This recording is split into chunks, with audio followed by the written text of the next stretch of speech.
What's up, Internet? Happy Friday. I'm Matt Brickman. This is the 734 from WCCO. We've got a bit of a cool down today. Yesterday, our hottest day so far of the year, our first time in the 80s in 8 months. I don't think we're even getting to the 70s, though, today. The cloud's a big part of that. You can see the weather watch here is blue. We do have a cooler day, but not cold. Winds out of the northeast bringing dry air in, so yesterday's humidity is gone, too. So it's actually pretty comfortable this morning. It's not going to be cold. Like I said, upper 60s this afternoon. Average high for the middle of May is 70, so we're actually pretty close to that number. But the bigger story here are going to be these storms, and they get rolling late tonight, and I think they're going to bring some severe weather. Now, the worst of this, southwest of the Twin Cities, down towards Worthington, down towards Marshall.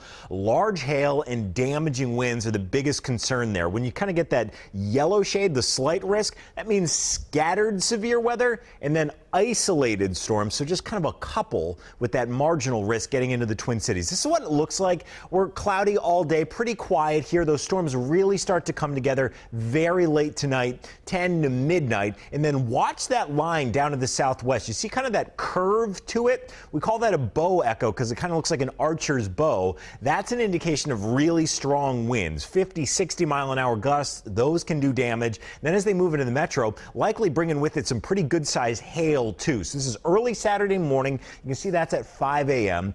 Saturday's not going to be a washout. I think most of the day is going to be cloudy, maybe some hit or miss rain showers, but another round of storms coming here Saturday afternoon and evening. There's 6 o'clock, and again, metro, south, and southeast is where we could see some strong and perhaps even again severe storms develop. So that's our chance on Saturday, and again, those isolated severe storm chances. We're going to get a lot of rain here too. I think between tonight and Sunday night, 1 to 3 inches of rain, and that could certainly lead to flooding on top of the damaging winds and all that hail that we'll likely see as well. So hopefully you've got some indoor activities that you can plan for this weekend. All right, let's talk about this. The city of Minneapolis is considering a ban on new drive-through windows. Now, businesses that have them now, they're grandfathered in. They're not going to tear them out, but no new ones. The idea is to cut down on carbon emissions from idling cars, just sitting there waiting for your food. The City Planning Commission says it'll also help with pedestrian safety. Now, right now, there are only 6 of the city's 23 zoning districts that even allow drive-through. So most of the city, you can't even have one of these. But what do you think about a city-wide ban? This is just Minneapolis. The suburbs of drive-through windows, those will still exist. But what do you think about, Minnesota's largest city saying no more drive-throughs? If you're watching on Facebook or on Twitter, leave a comment and we'll share some of those thoughts coming up in about 3 minutes.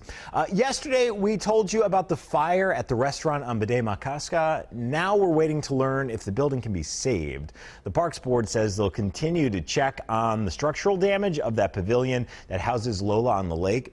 They're still waiting for that report before deciding what to do next. We do know that the roof and the interior are destroyed. But it is Minnesota's patio, and Lola's going to come back strong. Keep using the share chairs. Keep coming by. We're going to be here. We're going to make sure that we take care of you. On those hot days, we'll find a way to have cold beer. The fire department told us they think lightning did start this fire, but they're still going to investigate.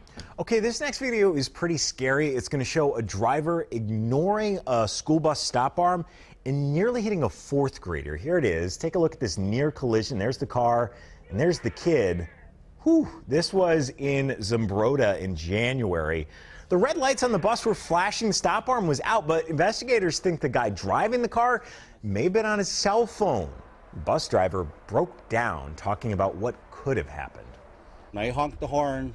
I was hoping she would freeze right there. That's the one chance we had. I was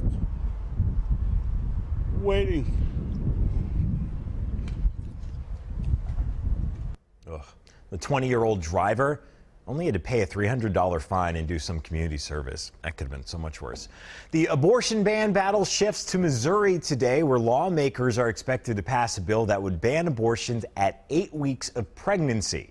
That does not include exceptions for rape or incest. Missouri's Republican governor is likely to sign that bill on Wednesday. Alabama pretty much did the same thing. The governor signed one of the nation's most restrictive abortion bills there. A plane crash was caught on camera. You can see it there in the distance. This is in Southern California. An F-16 fighter jet crashed into a warehouse near an airbase. The pilot got out of there, ejected just moments before, wasn't hurt, but the fire official says it's a miracle there wasn't an explosion, and you can see that giant hole left in the building. Well, she made millions with her smile. That, was really a constant frown. The internet sensation known as Grumpy Cat has died. In a statement this morning, her family said the cat died Tuesday following complications from an infection. She was 7 years old. Tartar sauce, that's what her owners called her. She rose to fame through internet memes and TV appearances, including at WCCO out at the State Fair back in 2013. She has more than 2 million followers on Instagram. Finally, we've got some incredible video to show you from Australia. Take a look at this. These are called cow nose rays, swimming in the water off the famous Bondi Beach. Always kind of looks like art when they come together. Almost like impressionist art. They're cool. The cow nose ray is named because the shape of its head, which looks like a cow's nose. Get it? Okay, let's get back to today's talker. The city of Minneapolis, the planning commission really, is proposing getting rid of drive-through windows in the city. Now, they grandfather in all the old ones, but any new construction, you cannot have a drive-through window.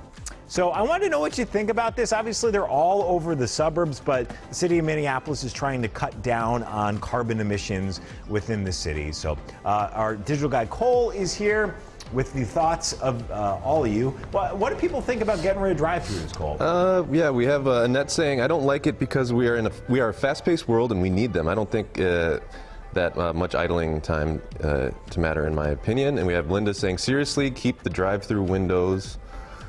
I don't know. When you see a Starbucks drive-through, there are a bunch of people in line. I think of like there's a drive-through Caribou down by Nokomis, and that thing can get super backed up. But if you're sitting there for 15, 20 minutes with the car running, and there's 8 cars in line, I think that can make an impact there. It is kind of. It's a small thing, right? And it is such a convenience that most of us enjoy. Like if you got 2 kids screaming in the back, like it is a pain in the butt to get them out of their car seats, get them into the car, get your food, get them back in the car seats, get them to stop crying. Like I get it, I know why we want it, but they're pretty much non-existent in the city right now anyway. So I'm not sure how big of an impact. As long as they don't go away in like Maple Grove, I think most of you will be okay. All right, that is it for now. This is 7:34 from WCCO, time when most of the Twin Cities are on the go. Maybe you're sitting in a drive-thru right now.